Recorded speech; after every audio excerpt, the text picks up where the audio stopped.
കുറച്ച് വർഷങ്ങൾക്ക് മുമ്പ്, വളരെ കുറച്ച് വർഷങ്ങൾക്ക് മുമ്പ് നമ്മുടെ പ്രിയപ്പെട്ട ഫ്രാൻസിസ് മാർപ്പാപ്പ വത്തിക്കാനിൽ ഒരു സെമിനാരിക്കാരുടെ ഒരു മീറ്റിംഗ്, സെമിനാരിക്കാരെ ഇങ്ങനെ കണ്ടുകൊണ്ടിരിക്കുകയാണ്. അപ്പോൾ അതിനകത്ത് ഡീക്കന്മാരുണ്ട്. തിരുപ്പട്ടത്തിന് തൊട്ട് മുമ്പുള്ള സമയമാണല്ലോ ഡീക്കൻ മിനിസ്ട്രി. അങ്ങനെ കുറച്ച് ഡീക്കന്മാർ മാർപ്പാപ്പയോട് ഒത്തിരി അടുത്ത് നിൽക്കുകയാണ്. അപ്പോൾ പാപ്പ ഒരു പ്രസംഗമൊക്കെ കഴിഞ്ഞ് ഇവരോട് ഡീക്കന്മാരോട് ചോദ്യങ്ങൾ ചോദിച്ചോളാൻ പറഞ്ഞു.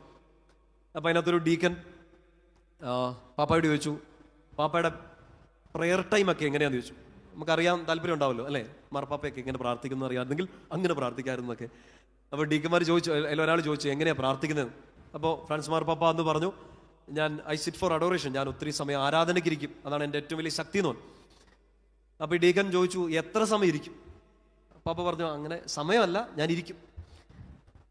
പാപ്പയോട് ചോദിച്ചു, അങ്ങനെ ഇരിക്കുന്നത് നല്ലതാണോ? പാപ്പ പറഞ്ഞു, അതെ.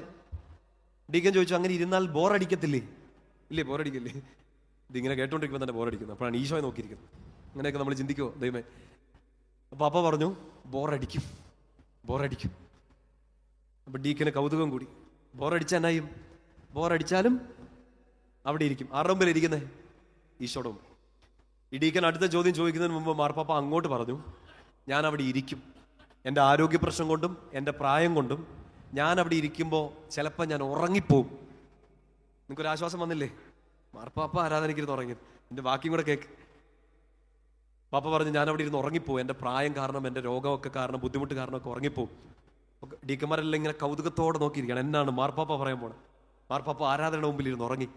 പാപ്പ അന്ന് പറഞ്ഞ് അവസാനിപ്പിച്ചത് ഇങ്ങനെയാണ്, ഈ ജോൺ മരി വിയാനിയുടെ ഈ കോട്ട് എന്ന് എടുത്തോണ്ടാണ് പറഞ്ഞത്, ഞാൻ ഈശോയെ നോക്കിയിരിക്കും, ഈശോ എന്നെ നോക്കിയിരിക്കും, ഞാൻ അറിയാതെ ഉറങ്ങിപ്പോവും, അപ്പോഴും ഈശോ എന്നെ തന്നെ നോക്കിയിരിക്കും. പറഞ്ഞേ ഹല്ലേലൂയ. ശക്തിയോടെ പറഞ്ഞേ ഹല്ലേലൂയ.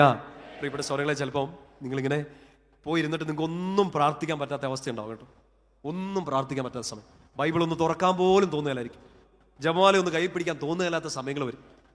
നിങ്ങൾക്ക് നിങ്ങളുടെ വീട്ടിലുള്ള സകല പ്രാർത്ഥന പുസ്തകം എടുത്ത് കാട്ടിക്കളയാൻ തോന്നുന്നൊരു സമയം വരും. ഒന്നും പ്രാർത്ഥിക്കാൻ തോന്നാത്ത വിശുദ്ധർക്കൊക്കെ അത് വന്നിട്ടുണ്ട്. അതുകൊണ്ട് നിങ്ങൾക്ക് വരും അല്ലേ. ആവിലായിലെ അമ്മത്രേസ്യൊക്കെ പറയുന്നില്ലേ, ആത്മാവിൻ്റെ ഇരുണ്ട രാത്രി, the dark night of the soul, പ്രാർത്ഥിക്കാൻ പോലും പറ്റാത്ത അവസ്ഥ.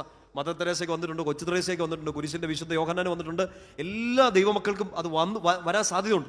ഒന്നും പ്രാർത്ഥിക്കാൻ പറ്റാത്ത സമയത്തും ആരാധനയ്ക്ക് പോയിരിക്കണം. നിങ്ങൾക്കൊന്നും അങ്ങോട്ട് പറയാനുണ്ടാവില്ല, ഈശോ പറയുന്നത് നിങ്ങൾക്കൊന്നും കേൾക്കാനും ഉണ്ടാവില്ല. നിങ്ങളുടെ ഹൃദയവും ചെവിയൊക്കെ അടഞ്ഞിരിക്കുകയായിരിക്കും. പ്രാർത്ഥിക്കാൻ പറ്റാത്തൊരു മൂഡായിരിക്കില്ല, പ്രാർത്ഥിക്കാൻ പറ്റുന്ന ഒരു അവസ്ഥ ആയിരിക്കില്ല. You look at him, he will look at U.